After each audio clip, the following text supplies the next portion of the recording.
We now come to item 13 on our agenda, which is a take note debate on a report from the Education Division, a Church of England vision for education. And for this debate, you will need GS 2039. We've had a very large number of requests to speak for this debate.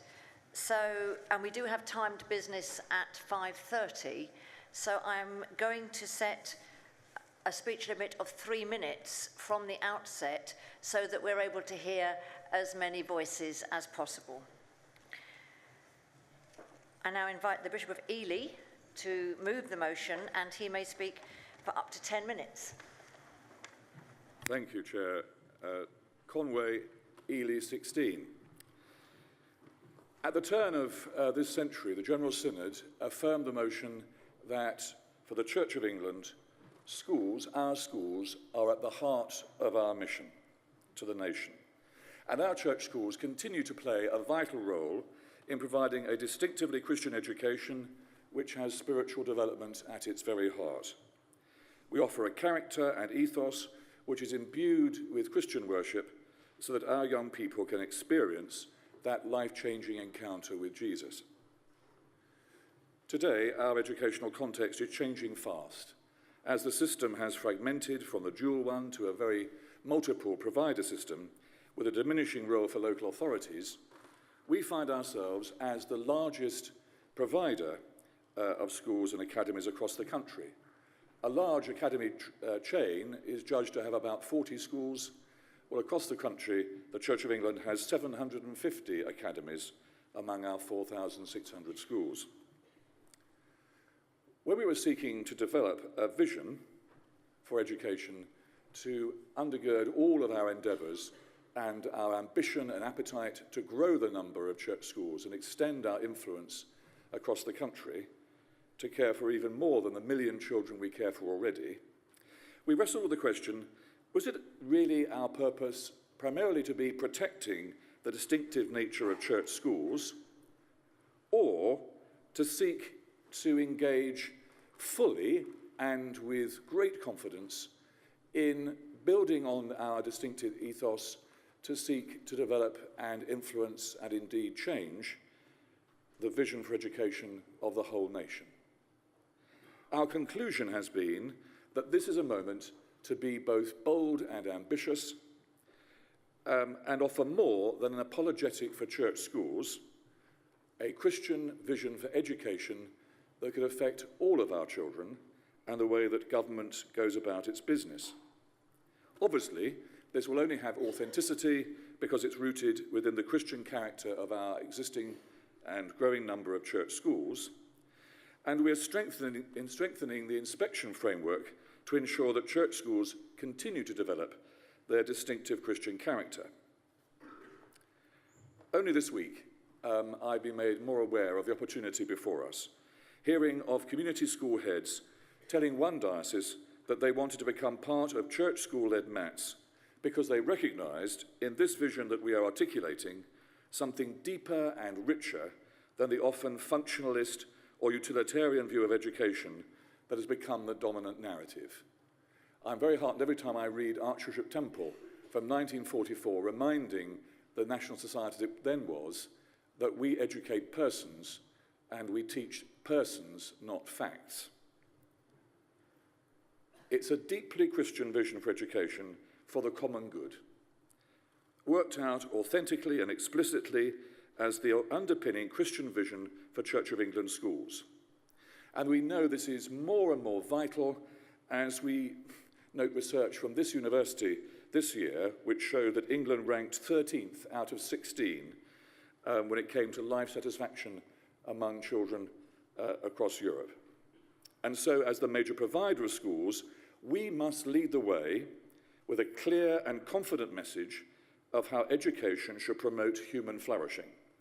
And we've been inspired by outstanding schools like Twyford Church of England Academy and with what it calls its 10-10 ethos. We look to John 10, verse 10 as the key text for us, where Jesus says that he has come that people may have life and have life in all its fullness. we've sought to distill our vision of education for life in all its fullness into 4 basic elements. First of all, educating for wisdom, knowledge, and skills. Wisdom is not theological code for coasting. Life in all its fullness means being exacting, rigorous, ambitious, and having an appetite for all that excellence demands. So we are absolutely clear, any school which accepts underperformance is failing those children. But knowledge is not enough. Our children need to grow in wisdom and understanding. If you think about Proverbs 3, in Proverbs 3 we're led straight from the adoration of God to a fresh appreciation of justice in community. That's the kind of wisdom we want. And we're educating for hope and aspiration. Good schools open up horizons of hope and aspiration and guide pupils into ways to fulfill them. They also cope wisely when things and people go wrong. Bad experiences and behaviour, wrongdoing and evil need not have the last word. I was with some Year 4 children a while ago and waved my petrol cross and said, "Why do I wear this?" To which a Year 4 girl said, "Well, there wouldn't be much point to you without that, would there?" We have the resources for healing and hope, much more fundamental than meaninglessness, suspicion, selfishness, and despair. We're in the year of mercy. We want to be the people leading children through the door of hope and mercy and forgiveness with nobody left out. And we're educating for community and living well together. Education needs to have at its core a base in relationships and commitments, the qualities of character that enable people to flourish together. And as Archbishop Justin said to us yesterday, that is particularly important at this very moment in our society as we work out how we live well together. And we're educating for dignity and respect. Human dignity is central to good education. Schools need to be places where children learn who they are and how much they are worth. And this worth is given to them, their dignity conferred on them by the love of God, who confers on them in his love all the dignity and inalienable human rights that they have.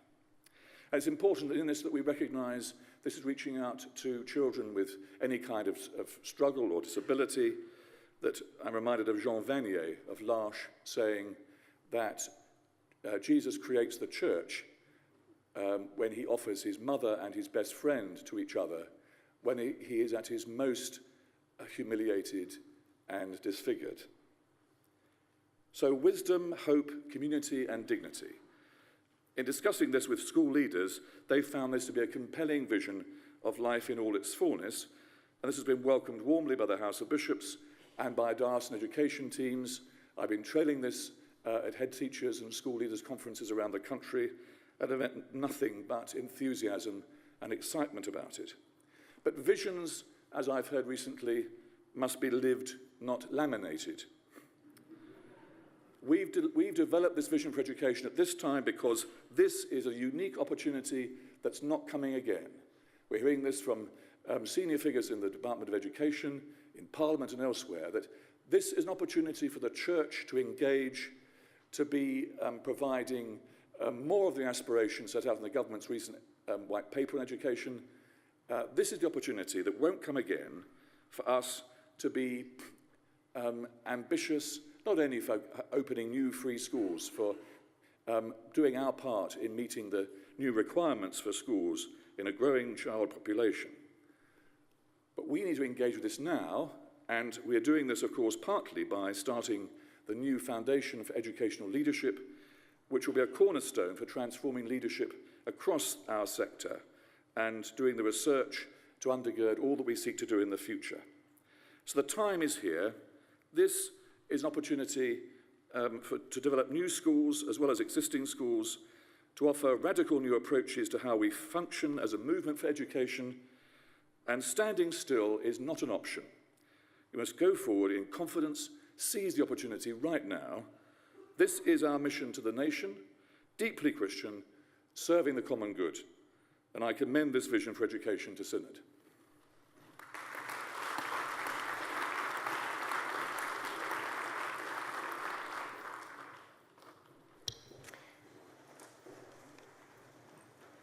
I'd like to call Dr. Frances Ward, followed by Emma Forward.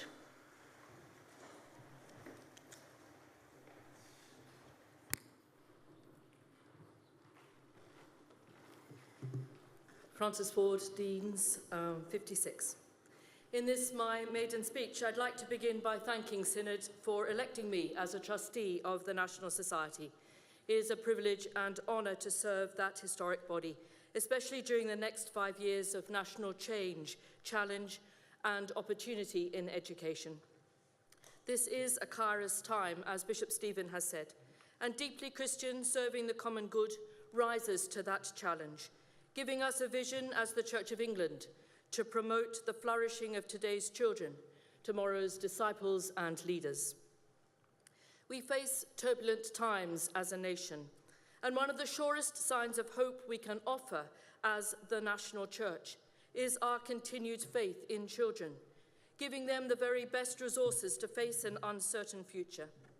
The foundation years of a child's life can form them for good or ill, and good schools with excellent nurture, an emphasis on character and self-control, can turn around the worst effects of poor attachment, material, social, emotional, and intellectual poverty.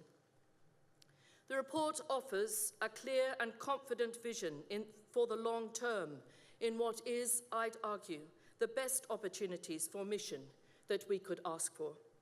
This is mission.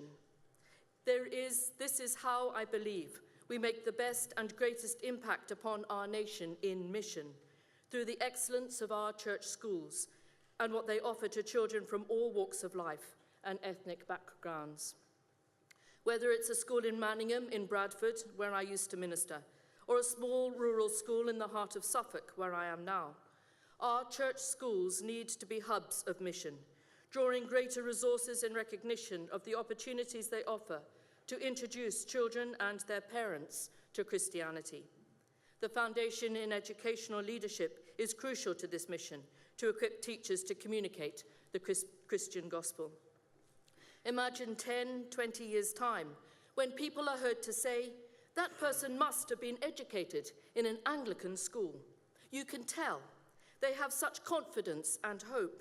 They are wise beyond their years. They care about public service and what it means to live in communities that work. They know how to promote the dignity of others. They are concerned not about self-promotion, but about public service, the needs of others above self. So that's what it means to be a Christian. To shape and form young people within an education ecology that is grounded in wisdom, hope, community, and dignity is the best offering the Church of England can give our nation and the world. In a mission-shaped church, our schools are our best asset. May we heartily support this excellent vision and promote its values in all our church schools and colleges and parishes. Thank you.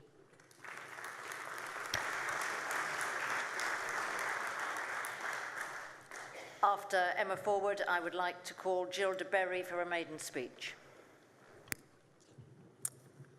Emma Forward, 309 Exeter.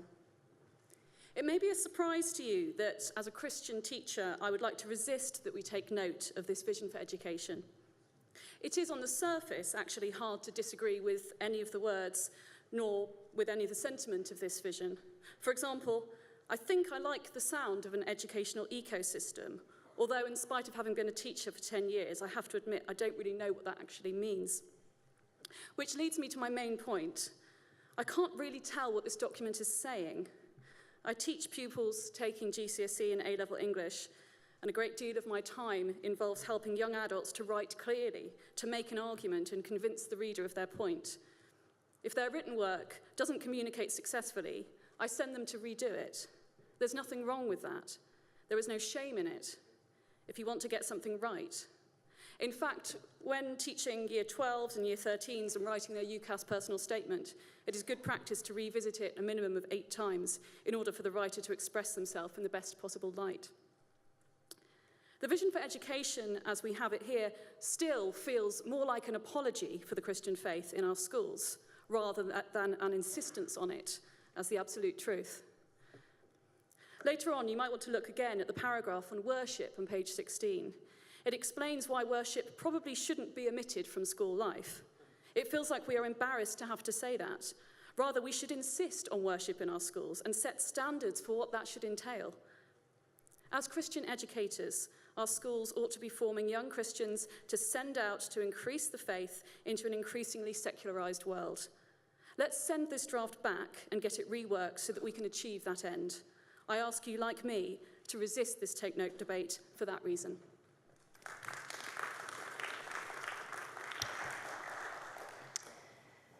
After Gilda Berry, I would like to call Peter Kay. Gilda Berry, Salisbury, 403. Thank you for calling me. As a chair of governors of a rural primary school, I applaud this report. It reminds us of the huge asset the Church of England has in its sponsorship of so many schools. A great asset indeed, for when our schools are full, our churches are often not so. So it's through the schools that we can reach the next generation and embed Christian values for the future. However, I have two questions. The first relates to the very last appendix of the report, where I fear this happy state of affairs might be torpedoed and perhaps scuppered by the government policy of academisation. In preparation of this impending process, can I ask, how prepared are we? Has every diocesan board of education set out its own MAT, its multi-academy trust? And secondly, how can these diocesan boards ensure that every child in a church primary school can be guaranteed a place in a suitable secondary school? I ask this because in our area of Wiltshire, there are very few choices for secondary school education. And if you don't opt for the first one that's there, I don't want to see any children be abandoned. Thank you.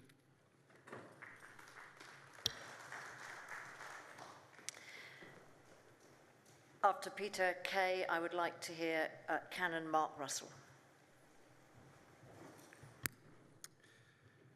Chair, Peter Kay, St Albans 206. Chair, I'd like to speak largely in favour of the report. I speak as a rural vicar with links to 3 village lower schools, that's reception to year 4, with rolls of between 50 and 70 pupils. 2 of those schools are in our benefice. One's a church school, the other one's not. With my wonderful reader, we have great links. We take collective worship every week in those schools. I'm an ex officio governor of the church school, and the 3rd school comes in because that school is federated with another non-church school, which is about 10 miles away. We share a head teacher and a governing body. I'm a governor of that school as well, slightly by default. If this all sounds confusing, I'd like to reassure Synod that when I have a meeting or assembly, I usually turn up at the right school at the right time with the right level of preparation. Usually. I welcome the way that the report seeks to renew a vision for Christian education. Although, like others, I'm concerned that the report seems to downplay the idea of a distinctly Christian education just at the point where there seems to be a real culture change in church schools. I feel more work's needed there. That said, I welcome Bishop Stephen's comments about seeking to develop an overarching vision that goes beyond the church school, non-church school divide. I hope to provide some inspiration for this by focusing on opportunities for multi-academy trusts. I recognise that this report is speaking about Christian education in more general terms, but MATs are very much in the spotlight, and I'd like to highlight some of the possibilities from our context. I hope it might inspire others as well to think about what might work in theirs. Recent major changes in North Bedfordshire's school system, moving from a 3-tier lower, middle, upper system to a 2-tier primary secondary system, has highlighted how small village schools, both church and non-church, can feel very vulnerable compared with the larger schools above them. In some ways, the larger schools were seeking to dictate terms. And it's highlighted to me how an MAT for those smaller schools can bring together these different schools, again, both church and non-church, to speak with a louder collective voice, to build and foster relationships that already exist. I'm concerned that we do maintain a distinctiveness in Christian education. I'm certainly not suggesting a lowest common denominator approach, nor am I suggesting that there should be a hidden agenda to manipulate non-church schools in their ethos. Rather, I'm thinking of ways that the church, as a wider body, can serve the wider landscape in a way that's relevant and helpful to all. Thank you.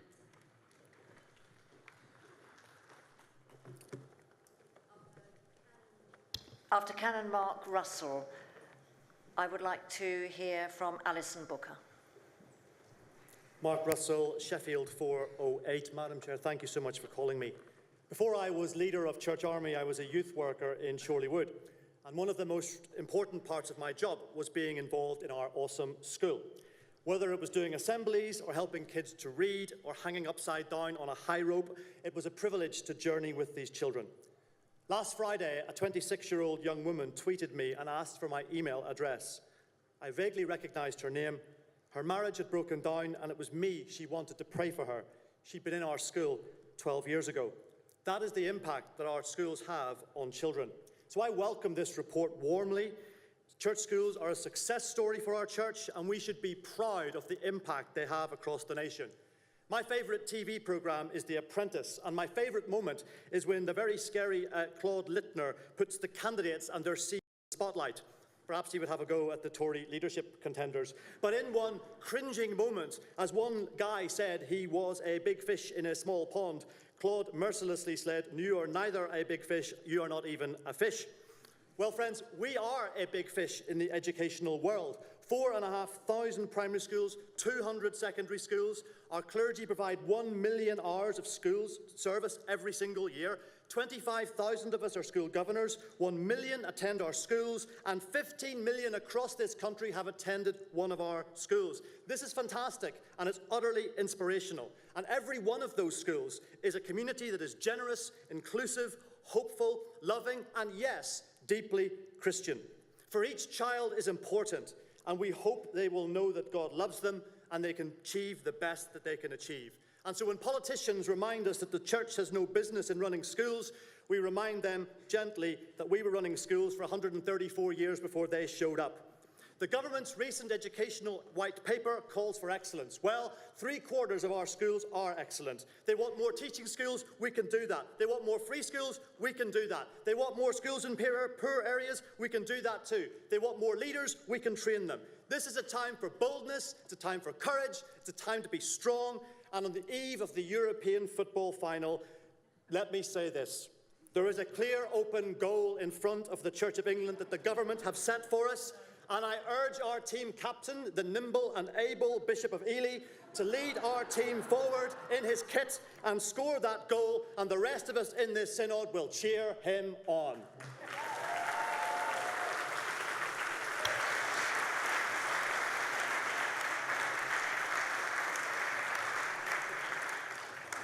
After hearing from Alison Booker for a maiden speech, I would like to call the Bishop of Blackburn.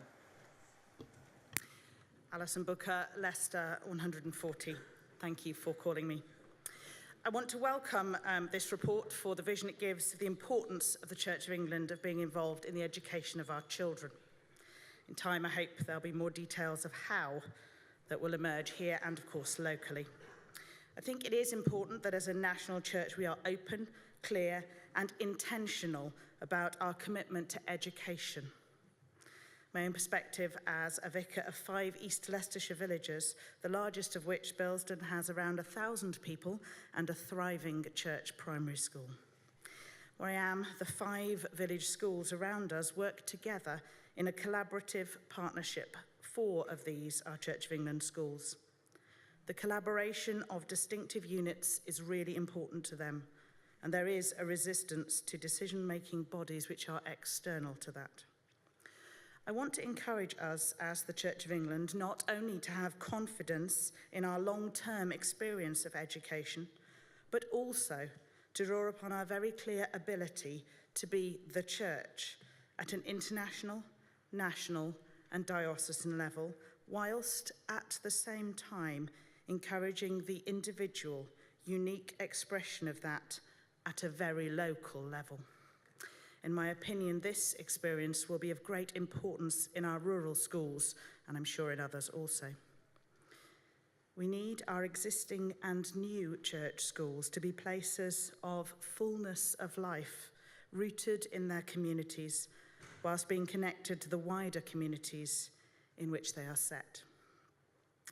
In the spirit of what Alexandra reminded us of earlier, that our young people, our children, are the church of today, I would like to finish with some words directly from the children of my parishes.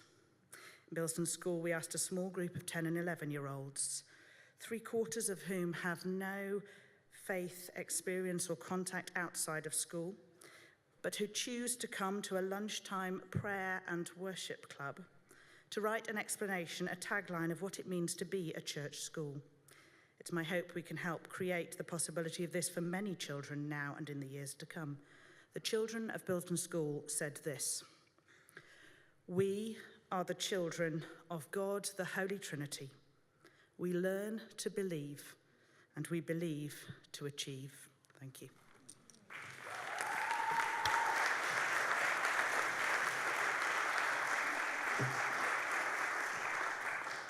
After the Bishop of Blackburn, I'd like to call Luke Miller.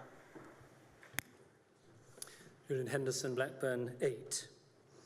This report was presented with enthusiasm to the meeting of the House of Bishops in May, and while it was warmly received, I felt the need to raise a question about it. No one can object to a new foundation for educational leadership and the contribution it seeks to make to education generally in our country. The urgent need for teachers is evident. The need for Christian teachers, heads and deputy heads, is undeniable. What I've found in the last 2.5 years in Blackburn is a family of 200 church schools in which the Christian ethos and leadership is exemplary. The subtitle on the front page of our report reveals the loss of a significant word. It's been mentioned already. Currently, it reads deeply Christian and serving the common good. For many years, however, the Church of England has talked of distinctively Christian ethos in our church schools. In fact, the word distinctive was used by the Bishop of Ely 5 times in his introduction, I think more times than deeply. It was Lord Deering a number of years ago, when the many church schools could not be seen as different from neighbouring community schools, that he encouraged a change of culture towards church schools offering a distinctively Christian perspective. And that has been an important driver and contribution to where we are now. It was a healthy corrective. Now, the word distinctively has been replaced by deeply, a far less clear and satisfactory word. When I raised this at the House of Bishops, I was not persuaded that the change was justified. Yes, the foundation is not just for church schools, and so it's argued that our report cannot impose on all schools a distinctively Christian ethos. But in making that appeal for a contribution to better leadership education generally, the report loses something of what our church schools bring to the table. This change of language will be perceived as a loss and step back by many Christian teachers in our church schools, and they need and deserve all our support and encouragement in the unique and demanding ministry which they offer. Saying deeply does not convey sufficiently the gift we bring to education in our country. Wisdom, hope, community, dignity are great values, but they are values in community schools. There's nothing Christian about those. So we've got to argue, I think, for distinctively Christian, and there's a clear biblical mandate for distinctiveness, whether it's in the Old Testament people of God or Jesus' call for his people to be salt and light, not losing saltiness and putting a lamp under a bowl. And so I would want to argue that though I voted against this report in the House of Bishops coming to Synod as you see it, because of the refusal to change deeply to distinctively, I'm now in 2 minds as to how to vote. Yes, let's support the drive for development of leadership in our schools, but without weakening the distinctively Christian approach that we bring to the table. I hope we shall not agree to a contribution to education in our nation that has lost its distinctive saltiness. Thank you.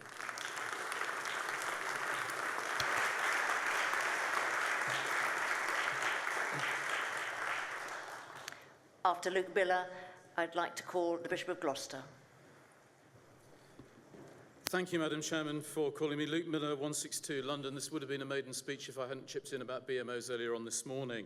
I declare an interest as Chair of the London Diocesan Board for Schools. Garrett Fitzgerald, the former Taoiseach of the Irish Republic, would say, I can see how it works in practice, but not how it works in theory. And that has been our problem. We can all see that church schools are good, that they are at once inclusive of people of all faiths and of none, and properly Christian and missional. But we cannot quite articulate why, and that is becoming urgent. I recently met with the interim head teacher of a church secondary school in an area of London with a majority Muslim population who is herself Muslim, as is the lead chaplain in that school. The interim head told me that she would not wish to work anywhere than in a Church of England school. The Christian ethos, embedded in the values and curriculum, provides a space for her and for her students in which a true faithful life can be lived in engagement with others who differ. Why is this?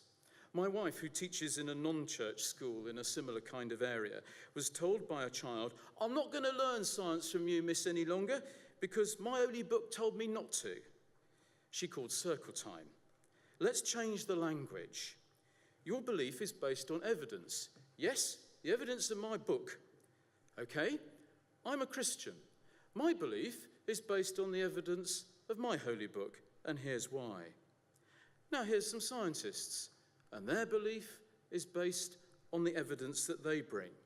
Her religious literacy allowed that child to re-engage with science because he was better to articulate his own faith in terms of articulating its evidence and engaging than in disengaging and refusing to communicate. There is no such thing as a neutral education. Church schools have their distinctive ethos. What we're doing needs to be articulated clearly enough so that small children and grown-ups can all manage to do it. Things like Twyford School's John 10:10 begins that.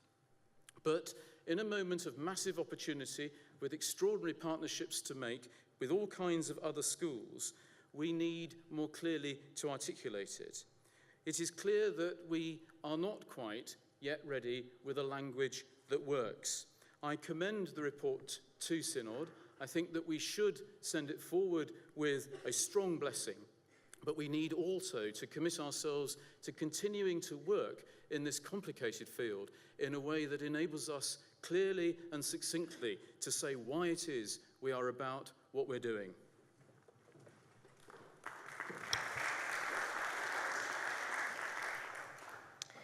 After the Bishop of Gloucester, I'd like to call Canon Pam Bishop. Rachel Tweek, Bishop of Gloucester, number 19. One of the things I really enjoy is engaging with schools. Apart from the children always asking me if I have any pets, I've always had the opportunity to talk about the reason for the hope that is within me. And I've always had the opportunity to say to children and to staff that I'm no more valuable than they are. I'm a bishop because I'm responding to God's call to fulfill my potential and to go on becoming the person I've been created to be. And I want that for every girl, boy, man, and woman. I said the same thing when I spent Holy Week in Eastwood Park Prison with the women there. And yes, I believe that this paper is as much about prisons as it is about schools. This is about educating for wisdom and skills, for hope and aspiration, for community and living well together, for dignity and respect.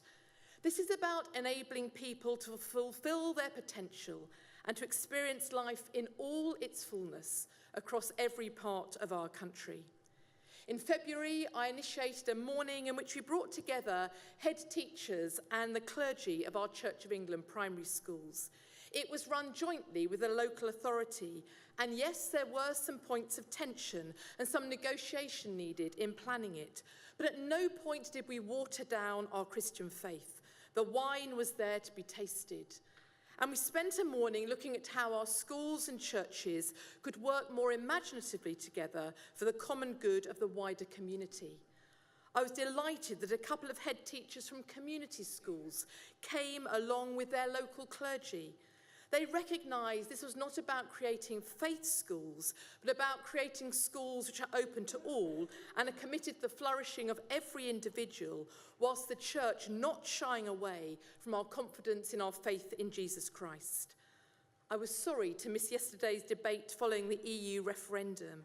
I'd wanted to say that this debate must not be disconnected from that debate, and we need to go on doing even more join-up. This paper is about us as followers of Jesus Christ daring to fully grasp the immense opportunity in our country to join in with God's work of transformation. I'm really excited about the vision contained in this paper, and I hope we'll give it our full support.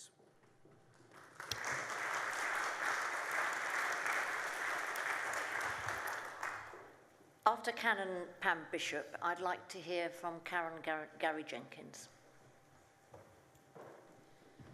Pam Bishop, Sutherland, Nottingham, 418. I too am fully supportive of the vision paper we have here, covering as it does that commitment for our youngsters living life to its fullness, and I think that's obviously very important as we move into the unknown of the 21st century. But in the fulfilling of that vision, I want to pick up two quite practical, specific points to raise with the Education Department. And the first would be about the curriculum. Many of us have great concerns about the narrowing of the school curriculum and the imbalance of further planning between the core subjects and areas covering not only social, moral, spiritual education, but also the creative and the performing arts. There was a debate in Parliament just last week on the proposed and limiting EBAC provision triggered by a public petition. That lobby, some of you may have signed it, was signed by over 100,000 signatures and was in support of the broader curriculum. The aim of shaping our young people to be expressive and sensitive and questioning and reflective, and to have the skills and experience to lead that richer life and the confidence to contribute to the public good in the changing society. Nick Gibbs, as I understand it, was not encouraging in his official response, and I think that's very worrying. It seems like a done deal, and I just really therefore want to ask the question, how much involvement or influence does the C of E have in the shaping and delivery of the curriculum to ensure that the teaching of those wider values and skills do not get lost in the relentless pursuit of excellence in English and maths? What part can we play in that national debate? And my second point refers to secondary schools. We've heard quite a number of speakers talk about their primary schools. I want to just talk about secondary for a moment. There are, of course, fewer of them, and therefore, to some extent, could receive less interest. Glad to say that in my own diocese, there's a policy and financial support for all church secondary schools in the employment of a half-time chaplain. Good news. But secondary schools often work in difficult circumstances. It's difficult to recruit good head teachers, let alone practicing Christians. Many of them are becoming academies and therefore feeling a bit detached now from their Christian roots, perhaps. And challenging of working with adolescents, wonderful as you are, you're often quite tough, particularly in terms of faith work and mission work in terms of Christ's disciples. Very different from what can be done in the primary school. So again, my question is, how involved can we be, can the church be, can the education office be in helping to support the particular opportunities offered for faith development, for mission in our secondary Church of England schools?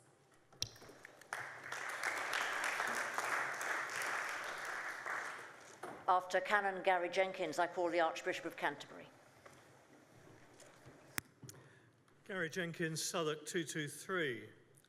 I welcome this report, and in particular, I welcome its stated goal that pupils in our schools may have the opportunity for an encounter with Jesus Christ. But it's here that I wish the report would say a little more. I'm governor of a thriving multiracial inner city school in South London, in the parish in which I'm vicar. As I visit the school and sit in lessons and take assemblies and hear other people's assemblies being taken, I'm aware of the danger of moralism. The children in our school are constantly being exhorted to work hard and to be good. My concern is that the children in our school and in our Church of England schools across the country see Jesus not as a role model, as the best boy in the class that everyone should copy, but that they should come to know him as a living friend and saviour who loves them. My goal and prayer for all the children in our school in Bermondsey is that by the time they leave, they should all know that Jesus loves them.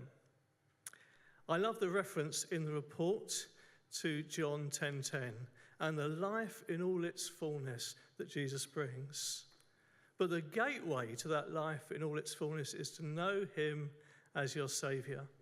That's what you must have first. I love the focus on wisdom and that great biblical theme of wisdom. But my fear is that wisdom without the gospel will be moralism and just an exhortation to be good. And our children get that already.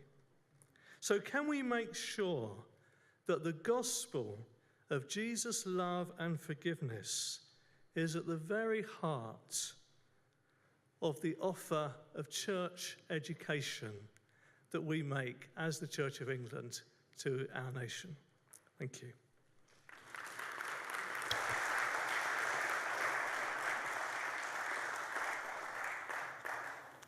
After the Archbishop of Canterbury, I would like to hear Rosemary Walters. Thank you very much, Justin Welby, Canterbury 1. I'm very excited by this vision, which seems to me to give a sophisticated and insightful picture of the interaction between Christian schools and a society in which there is a growing lobby not to have any kind of religious link to schools, and in which much of the society often wishes to ignore the reality of Christ.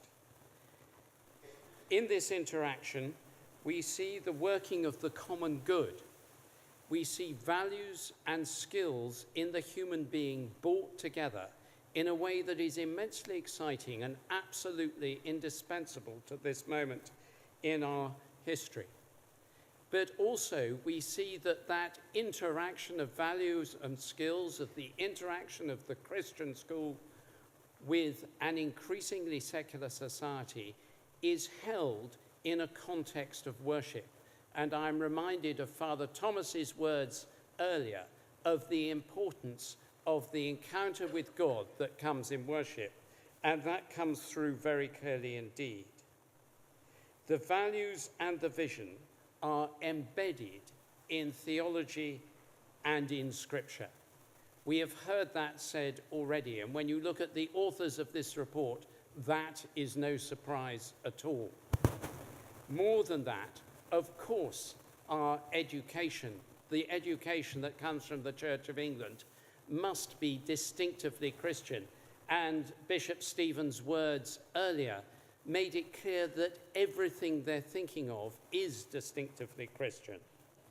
But you are distinctive because you're deep, and you're deep because you're distinctive. In this context, the whole picture of what is being put forward demonstrates something that will be both deep and distinctive.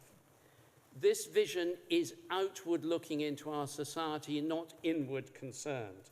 It speaks of ethos, but more than ethos, through the vision of the human being earthed in Christian faith, it opens a door to find the face of Christ and life for the children who are educated in our schools. I urge Synod to take note of this vision.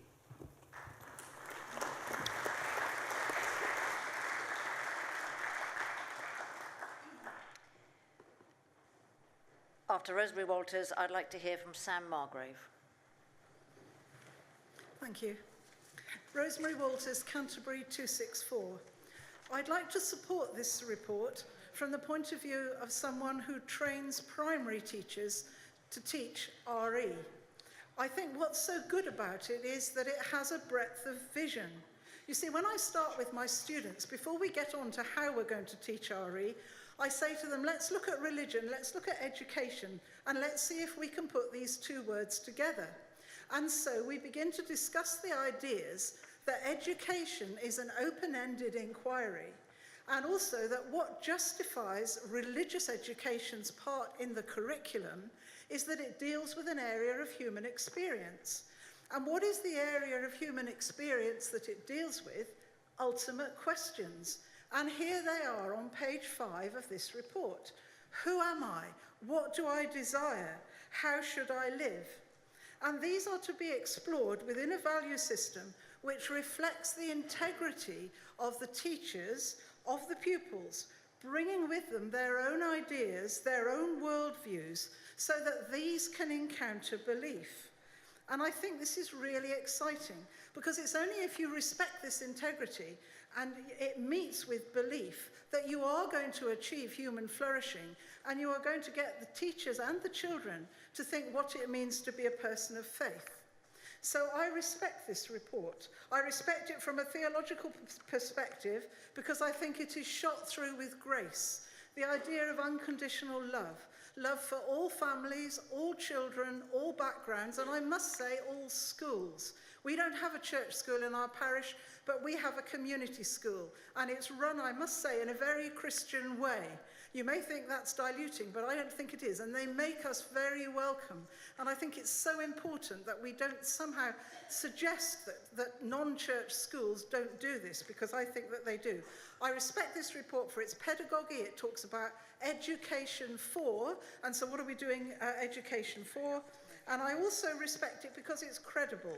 I could give this report to my students. Now, I have many students who are reluctant to teach RE because they think they're going to be got at by me and they will have to get at the children. I could give them this and say, when you're writing your professional studies assignment or your child development assignment, look at this. My students are not reluctant to talk about love.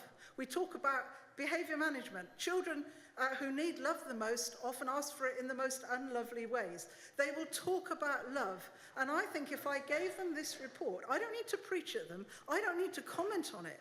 That would actually set up their defences again. But if I gave them this report, I think they would see in it that unconditional love, that grace, which is what I would want them to see in it as a true reflection of Christianity.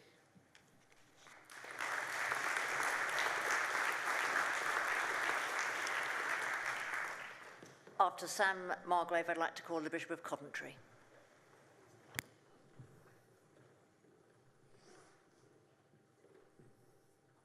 Sam Margrave, Coventry 292. Synod.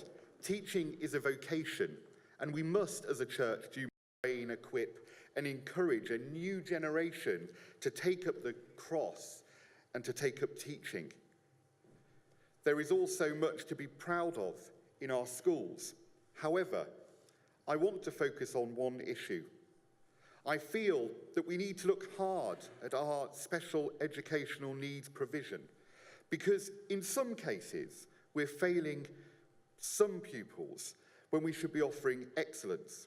We need to ensure when there is no place in other schools because they can't manage or seem as if they don't care, that we offer a welcome. Church schools aren't just about providing education, but about showing Christ's love for all. To get a diagnosis and a statement or funding is incredibly hard, and I want the church to be there. We must not turn people away when we should be holding them tight and supporting them, working together in partnership. Now, despite being a mountain of a man today, larger than life, I was an SEN pupil. I was born very prematurely in an incubator for 6 months, and one of only 2 babies to survive in the unit. I was deaf and had many years of operations, and at the age of 11, I nearly died from meningitis. All of this led to serious health problems and a life spent in and out of hospital. It was my local school, while not being a Church of England school, but supported in many ways by the diocese, who helped me return and attend classes for 9 hours a week. I'm now on my way to getting a PhD, all because of that foundational education. Now, of course, a lot of that's down to my mum, a single parent who fought for me and the doctors and others who cared about me. I know without that support, my life would be different. Instead of being here, I could so easily be sat at home, I wish, hopeless and without any life chances. In a time when resources are limited and children are falling out of the system, I see a real need for us as a church to step in and change the lives of many disabled children and their families. We should be there, walking with those in need as Christ walks with us. I welcome this report and it has my full support, but I look forward to future developments in these areas I have raised. And finally, can I thank all those across our nation who make these words on the paper a reality in all of our communities. Thank you.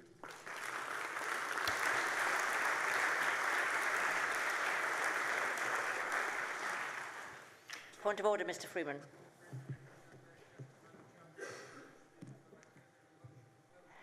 I would like to hear from the Bishop of Coventry and the Elizabeth Paver, and then I would welcome such a motion.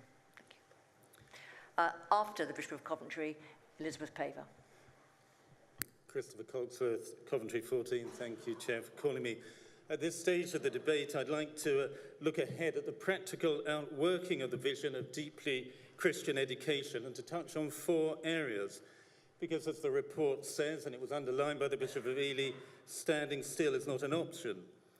First, as schools become academies and as in one sense at least DBEs decrease so that diocesan mats may increase, we need to ensure that this vision of deeply Christian education is embedded just as deeply into the identity and activity of our mats as they have been in our DBEs. It's vital that the weighty responsibilities of improvement and finance do not crowd out the driving distinctives of Christian education that have inspired DBEs and lie at the heart of this document.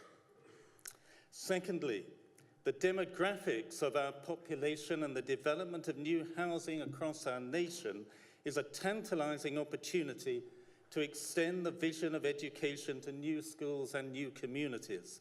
And to grasp that expansion in school places, we may well need 3 hands: diocesan will, regional coordination, and national support. Third, in order to rise not only to the challenge of new communities and new academies, but also to realize this vision in our existing schools, the vision of deeply Christian education needs to be central to the missional strategy of every parish priest, especially those with church schools in their parishes. A strategy embodied beautifully in Alison Booker's ministry, as we've heard, and other clergy in this debate, but in my experience, by no means universal in the church.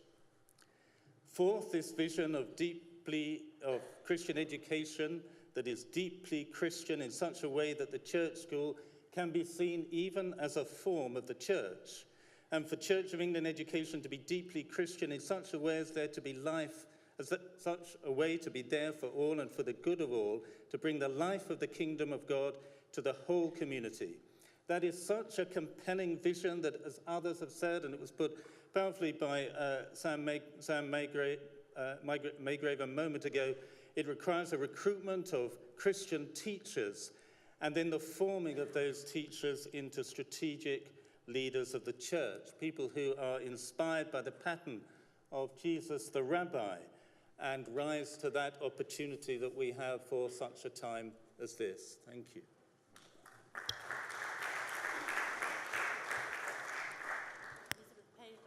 407, Sheffield.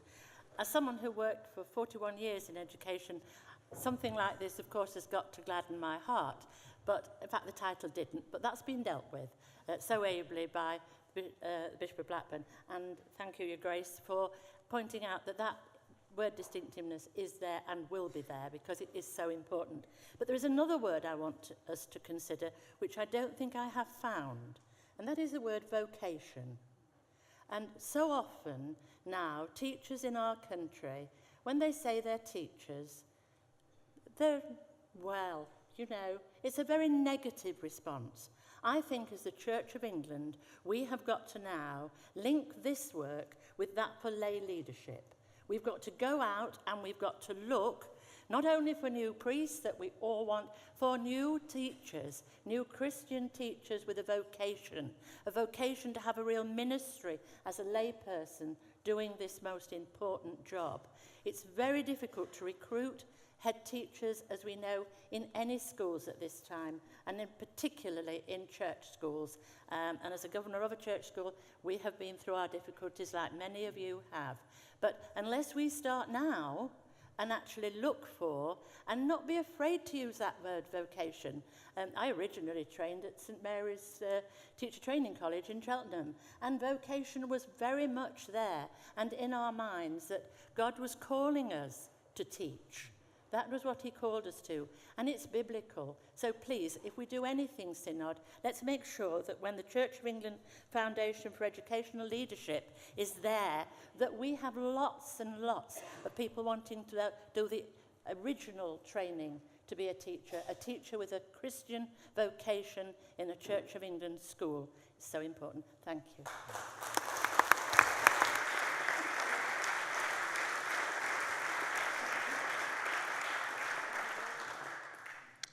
Point of order, Mr. Freeman. Mr. Freeman, that has my permission, and I'd like to test the mind of Synod. All those in favour of closure, please show. Those against, please show. That is clearly carried. I now call upon the Bishop of Ely to respond to this debate. Bishop, you have up to 5 minutes. Thank you very much. Could I begin with the very end and to say to Elizabeth that this focus on vocation is absolutely critical, and that certainly in the Diocese of Ely I've been saying that our celebrating and growing Christian teachers is as important as finding new people to be ordained. And I think that this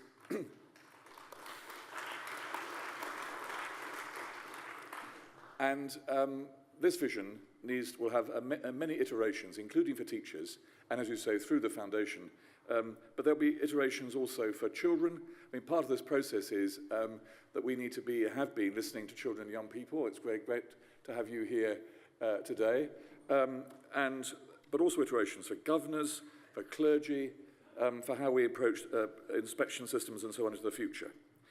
But I think that the most important thing to express, I think that Bishop Rachel said this, that this is a broad vision and a broad offer for the nation, for our children and for their parents, for our families, and for not just for schools.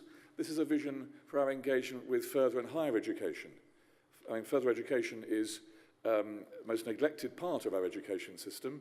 Well, we need to be engaging with that too. So a broad vision which...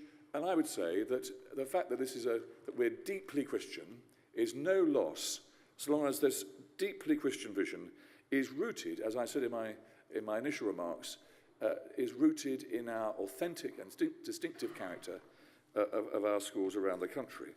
But we want that vision to be widely shared, so that we take the opportunities, as Bishop Christopher, among others, said, take the opportunity where there is, in new communities and where we have the opportunity with primary schools and secondary schools through the free school system to extend our range and break through any stained glass ceiling in order to make sure that we're on the ground in places of need. And that would apply too with what Sam was talking about, his very moving speech around special education. Hitherto, we've not been very directly involved in special education because there hasn't been a mechanism by which the church could be running such schools. We now in Marylebone have our first free school, which is a special school. And I pray that we can extend that range over time. I think that we're very pleased to hear from Rosemary Waters about the vision being a basis in which when we're approaching teacher training, we can see grace being the sort of gold thread through the vision, which enables teachers, especially those who are going to be teaching RE, who may be nervous about this, gives them opportunity to to grow in confidence, both for themselves and with the children that they're going to be teaching. I think that I could say more, but I think that at this stage, I'd just like to thank Synod for this debate, to assure you that this is not the last word. There'll be other iterations of this, but the foundation has been set for a bold vision for education in this country that's not just about our being defensive, holding onto our church schools, but our seeking a generous and ambitious vision that we can help to change the education environment across our country for the good of our children, but even more importantly, for the transformation of our country. Thank you.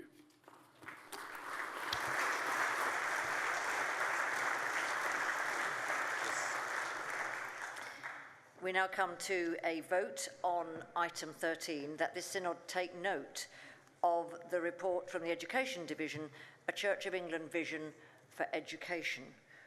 Would all those in favour please show? Would all those against please show? That is very, very clearly carried. I'd like to thank members of Synod for this debate, and I'm sorry that not everyone who wished to speak could do so. I do think we should all be deeply encouraged by the energy and commitment shown in this Synod for the care and nurture of our children and young people. We now move, this completes this item of business, and we now move on to item 10.